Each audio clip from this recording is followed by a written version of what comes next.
7 বছর পর দেশে ফিরছে চৌধুরী বাড়ির বড় সন্তান অদ্রিক খসরু। বাবার বন্ধুর মেয়ের সাথে বিয়ে দেওয়ার কারণে কবুল বলার পর রাগ করে বিদেশে চলে যায়। আজ এত বছর পর বুকে ডিভোর্স দিতে বাড়ি ফিরছে সে। চৌধুরী বাড়ি আজ জাঁকজমকপূর্ণ করে সাজানো হয়েছে। রঙিন মরিচাবাতি আর সাজসজ্জায় পুরাতন জমিদার বাড়ি আজ নতুন রূপ ধারণ করেছে। চৌধুরী বাড়ির বড় সন্তান পড়াশোনা শেষ করে ডক্টর হয়ে বাড়ি ফিরছে। এটুকু আয়োজন অবশ্যই করার প্রয়োজন ছিল, তবে বাড়ির বাহিরের আর ভিতরের পরিবেশ সম্পূর্ণ অন্যরকম।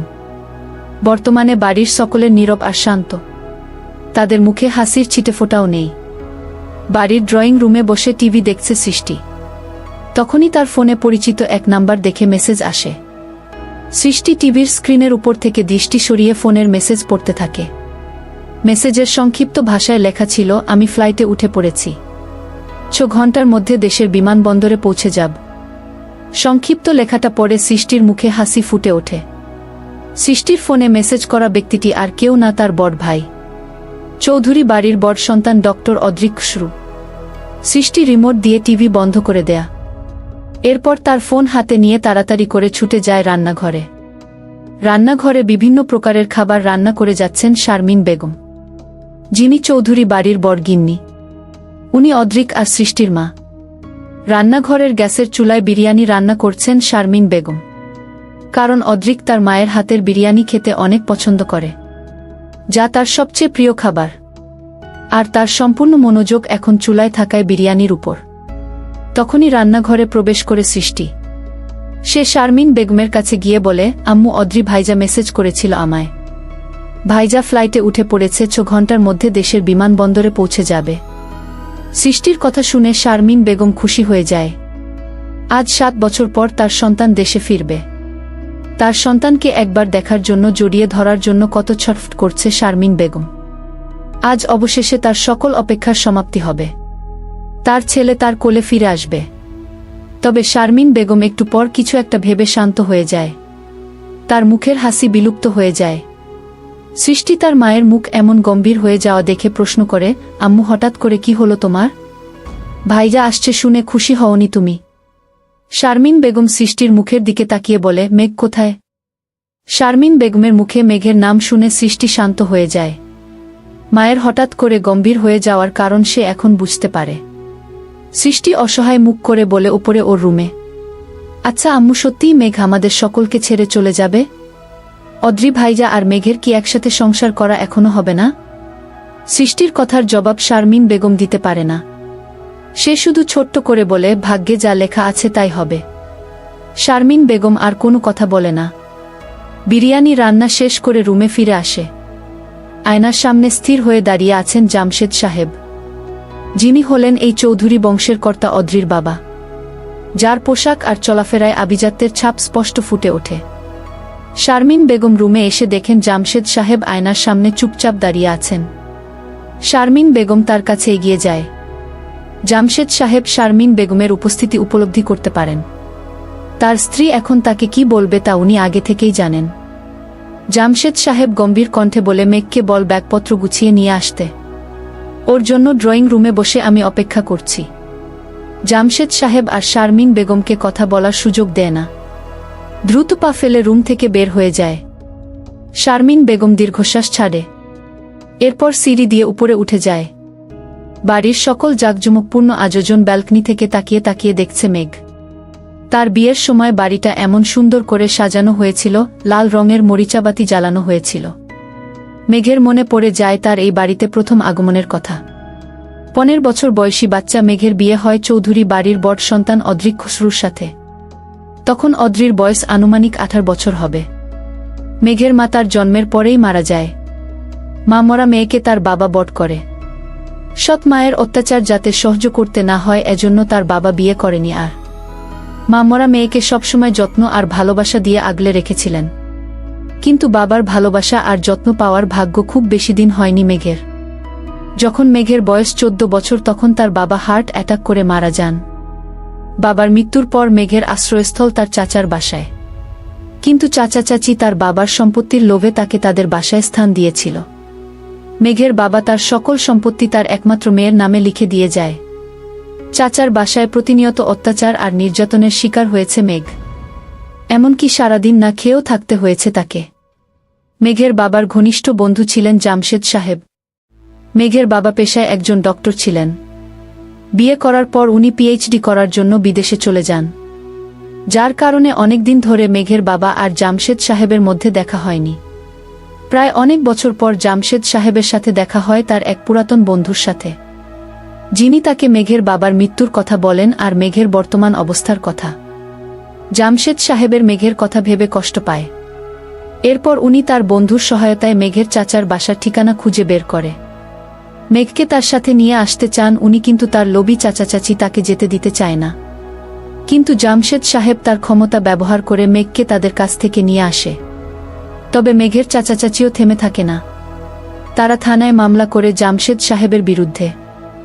যেহেতু জামশেদ সাহেব মেঘের রক্তের সম্পর্কের কেউ ছিল না, তাই পুলিশ মেঘকে তার চাচা চাচির কাছেই ফেরত দিতে বলে, যার কারণে বাধ্য হয়ে জামশেদ সাহেব মেঘের সাথে তার বড় ছেলে অদ্রিকের বিয়ে দেয়।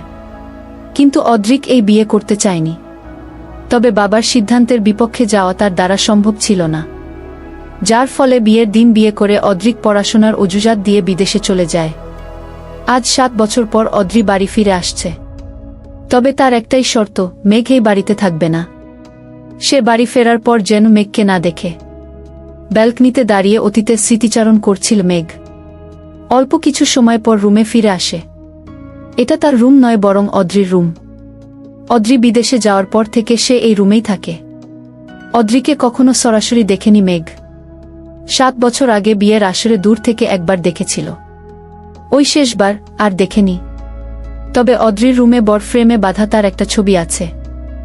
মেঘ অদ্রিকের ছবির সাথে আরও কিছু কথা বলে, এরপর ছবির নিচে থাকা ডিভোর্স পেপারে সাইন করে দেয়া। তার হাত কিছুটা কেঁপে ওঠে, চোখ গড়িয়ে অশ্রু প্রবাহিত হয়। অদ্রিকের সাথে তার কখনো দেখা হয়নি, সরাসরি কথাও বলেনি তার সাথে। তবে এক অদ্ভুত মায়া কাজ করত এই অপরিচিত মানুষটার উপর। কিন্তু ওই মানুষটা তাকে ভালোবাসে না, ঘৃণা করে। শুধুমাত্র তার জন্য এতদিন তার পরিবার আর বাবা মার সাথে যোগাযোগ করেনি। অদ্রিক চলে যাওয়ার পর শারমিন বেগম প্রতিদিন কান্না করত, তার সন্তানকে দেখার জন্য ছটফট করত। জামশেদ সাহেব দেখেছে একজন মায়ের কাছ থেকে তার সন্তানকে কেড়ে নেওয়ার অপরাধবোধ তার মধ্যে কাজ করত, কিন্তু সে কিছু করতে পারত না। গত 3 দিন আগে মেঘের এডমিশন টেস্টের রেজাল্ট দিয়েছে। তার দেশে মেডিকেল কলেজে চান্স হয়েছে। জামশেদ সাহেব তাকে সেখানে ভর্তি করিয়ে দিয়েছেন। আর 3 দিন আগেই অদ্রিক হঠাৎ করে সৃষ্টির ফোনে মেসেজ করে জানায় যে সে দেশে ফিরবে, কিন্তু শর্ত একটাই, মেঘকে ডিভোর্স দেবে। আর মেঘ যেন ওই বাড়িতে না থাকে, যা মেঘ শোনে। যদি মেঘ অদ্রিককে ডিভোর্স না দেয় আর সে এই বাড়ি ছেড়ে চলে না যায়, তবে অদ্রিক আর কখনো বাড়ি ফিরবে না। এর জন্য মেঘ সিদ্ধান্ত নেয় সে অদ্রিককে ডিভোর্স দেবে, আর তার পড়াশোনার জন্য তাকে চলে যেতেই হবে। সেখানেই তাকে থাকতে হবে।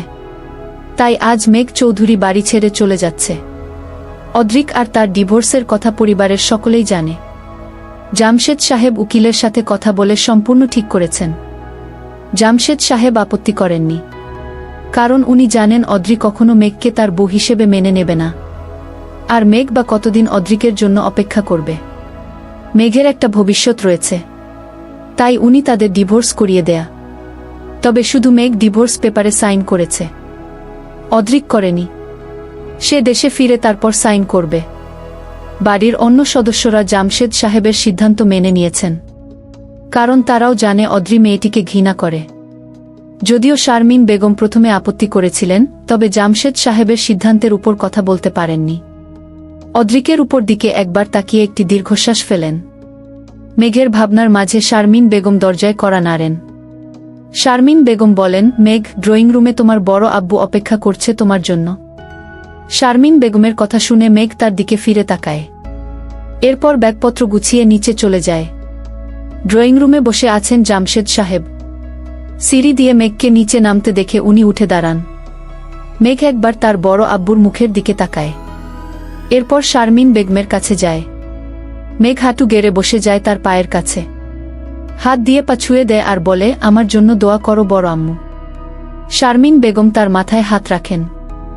শারমিন বেগম সবসময় চেয়েছে অদ্রিক বাড়ি ফিরে আসুক। কিন্তু উনি মেঘের সাথে ডিভোর্স হয়ে যাক তা চাননি। মেঘ এই বাড়ি ছেড়ে চলে যাক তাও চাননি। মেঘ আর সৃষ্টিকে উভয় মেয়ের মতন ভালোবেসেছেন। মেঘের জন্য অদ্রি বাড়ি ছেড়ে চলে গেছেন, যার জন্য উনি মেঘকে অপছন্দ করতেন। তবে ঘৃণা নয়।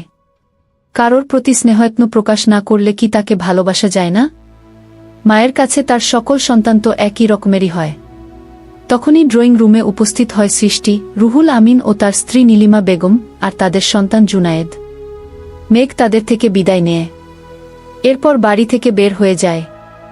বাড়ির সদর দরজা অতিক্রম করার আগে একবার সম্পূর্ণ বাড়িটা পর্যবেক্ষণ করে। এটা তার শ্বশুর বাড়ি ছিল, এখন আর নেই। মেঘ গাড়িতে উঠে বসে। জামশেদ সাহেব তার পাশে ড্রাইভিং সিটে বসেন। মেঘ একবার জামশেদ সাহেবের দিকে তাকায়। উনি খুব শান্ত হয়ে ড্রাইভিং করছেন। গাড়ি চলতে শুরু করে। আর কখনো এই শহরে তার ফেরা হবে না। এই বাড়িতেই সে আর আসবে না। স্বামী নামক মানুষটার সাথে তার আর দেখা হবে না, কখনো না। 6 ঘন্টা পর বিমান এসে পৌঁছায়। গাড়িতে থাকা সকল যাত্রী নেমে পড়ে, শুধু একজন ছাড়া। বিমানের এক সিটে হাতে বই নিয়ে বসে আছেন এক ব্যক্তি, যার সম্পূর্ণ মনোযোগ এখন তার হাতে থাকা বইয়ের দিকে। আশেপাশের মানুষ যে নেমে পড়েছে তা সে বুঝতে পারেনি। বিমানের একজন মহিলা এগিয়ে আসে সিটের দিকে। ব্যক্তির হাতে থাকা পাসপোর্টে তার নাম দেখে বিনয়ের সাথে বলে, এক্সকিউজ মি, মিস্টার অদ্রিক খুসরু, আপনি দেশে এসে পড়েছেন। বিমান থেকে নামতে হবে এখন। বিমানের এয়ার হোস্টেসের কথা শুনে বই পড়া ব্যক্তিটি বিরক্ত হয়। নাকমুখ কুঁচকে তাকায় সামনের দিকে। ব্লু হোয়াইট সংমিশ্রণের ডোরাকাটা শার্টটি আষ্টেপৃষ্টে জড়িয়ে আছে মানুষটার সাথে। বাম হাতে তার ব্র্যান্ডেড ঘড়ি আর অন্য হাতে একটা দামি আংটি রয়েছে।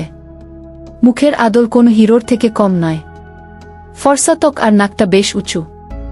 মুখের চারপাশে চাপ দাড়ির ছাপ খুব ভালো করেই বোঝা যাচ্ছে।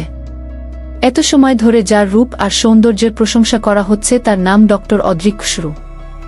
বর্তমানে যিনি আমেরিকা থেকে পড়াশোনা শেষ করে দেশে তার বাড়িতে ফিরছেন। বই পড়া বন্ধ করে অদ্রিক তার সিটের আশেপাশে তাকায়। বিমানে এখনও সে ছাড়া অন্য কোনো যাত্রী উপস্থিত নাই। এয়ার হোস্টেস ডাকার কারণ সে এখন বুঝতে পারে। অদ্রি বিমানের জানালা দিয়ে বাহিরে তাকায়। আজ 7 বছর পর সে দেশে ফিরেছে। তার মাতৃভূমিকে আবার স্বচোখে দেখার সৌভাগ্য হয়েছে। আমেরিকায় সে যতই পড়াশোনা বা ক্যারিয়ার গড়ার জন্য যাক না কেন, তার মন সবসময় তার দেশেই পড়েছিল। অদ্রিক তার হাতে থাকা বই ব্যাগে ভরে নেয়। এরপর সিট থেকে উঠে দাঁড়ায়। সামনে থেকে এয়ার হোস্টেস মহিলাকে কৃতজ্ঞতার সহিত বলে, সরি, বই পড়ার প্রতি মনোযোগ ছিল যে আপনার কথা শুনতে পায়নি।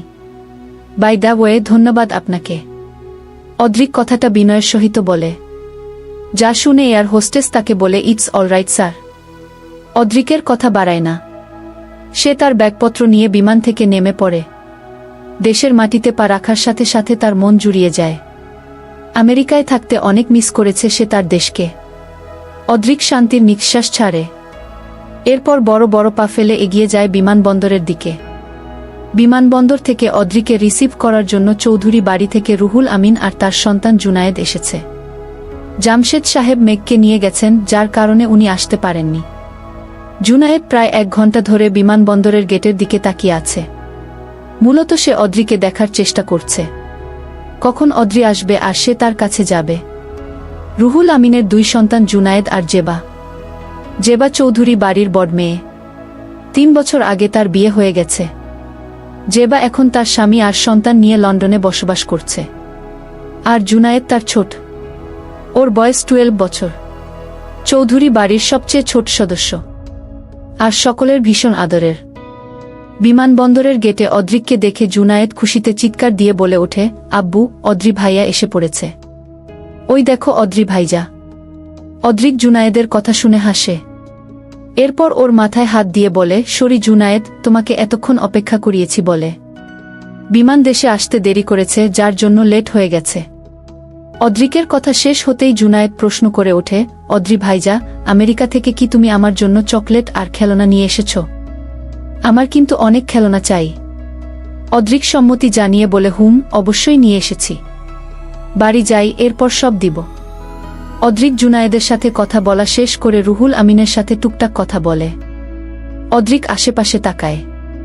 তাদের সাথে জামশেদ সাহেবকে না দেখতে পেয়ে বলে, আব্বু আসেনি তোমাদের সাথে? রুহুল আমিন বলে, জামশেদ সাহেবের মেঘের সাথে যাওয়ার কথা। রুহুল আমিন বলে, ব্যবসার জরুরি প্রয়োজনে তোমার আব্বুকে দূরে যেতে হয়েছে, তবে আজকের মধ্যেই ভাইজান ফিরে আসবে। রাতে তোমার সাথে অবশ্যই দেখা করবেন। ওকে। অদ্রিক আর কথা বাড়ায় না। রুহুল আমিন আর জুনায়েদের সাথে গাড়িতে উঠে বসে। আর অন্যদিকে মেঘ আর জামশেদ সাহেব গাড়ি করে যাচ্ছে রাস্তায়। প্রায় শেষের দিকে। 5 মিনিট পর তারা বাসায় পৌঁছে যাবে। মেঘ গাড়ির মধ্যে বসে আছে। তার পাশে ড্রাইভিং সিটে বসে গাড়ি ড্রাইভ করছে জামশেদ সাহেব। বাড়িতে এত ড্রাইভার থাকার পরও জামশেদ সাহেব নিজে ড্রাইভ করে মেঘকে পৌঁছে দেয়। মেঘ জামশেদ সাহেবের দিকে তাকায়। জামশেদ সাহেব বেশ শান্ত হয়ে ড্রাইভিং করে যাচ্ছে। তবে মেঘ জানে তার বর আব্বুর মনে আজ কতটা কষ্ট।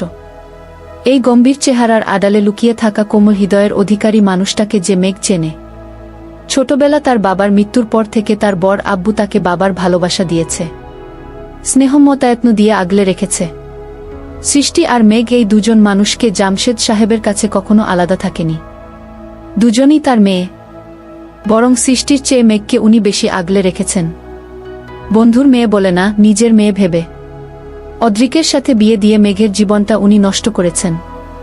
এই অপরাধবোধ তার মধ্যে সবসময় কাজ করে। মেঘকে সমাজের সকলে ডিভোর্সি নারী হিসেবে জানবে আজ থেকে। মেঘের গায়ে কলঙ্ক লেগে গেল, যার জন্য দায়ী জামশেদ সাহেব। বাবা হয়ে মেঘের জীবন ধ্বংস করে দিলেন উনি। মেঘ তার বড় আব্বুর মুখে তাকিয়ে দীর্ঘশ্বাস ছাড়ে। সে জানে যে জামশেদ সাহেব কখনো চাননি তার আর অদ্রিকের ডিভোর্স হোক। মেঘকে উনি সবসময় তার ঘরের মেয়ে করে রাখতে চেয়েছিলেন। চৌধুরী বংশের বড় বউয়ের পরিচয় যেন মেঘ পায় তার স্বপ্ন দেখেছিলেন। কিন্তু সব শেষ করে দিল অদ্রিক। মেঘের ডিভোর্সের কথা বলে। চৌধুরী বাড়িতেই আজ থেকে মেঘ থাকবে না। কথাটা ভেবেই কষ্ট হচ্ছে জামশেদ সাহেবের। আজ তার মেয়ে সারা জীবনের জন্য তার থেকে দূরে সরে যাচ্ছে।